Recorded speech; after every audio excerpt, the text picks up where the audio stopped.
একটা গরিব পরিবার ছিল।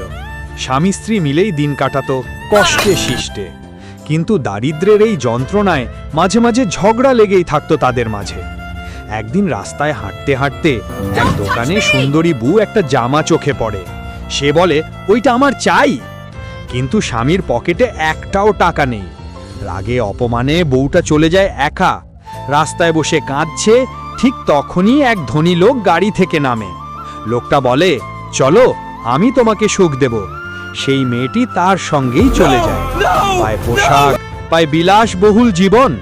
অন্যদিকে তার গরিব স্বামী মদের নেশায় হারিয়ে যায়। কিছুদিন পর এক বড় পার্টিতে সবাই দেখে সেই ধনী লোক আর মেয়েটি একসাথে। আর তখনই বিশাল রোলস রয়েসে করে আসে এক ভদ্রলোক। সবাই অবাক, ওই গরিব লোকটাই তো আসল বস। সে চিৎকার করে বলে, বেরিয়ে যা আমার চোখের সামনে থেকে। মেয়েটি হাঁটু গেড়ে ক্ষমা চায়, কিন্তু সে চুপচাপ গাড়িতে চড়ে চলে যায়। আর রাস্তার ধারে বসে হাউমাউ করে কাঁদে সেই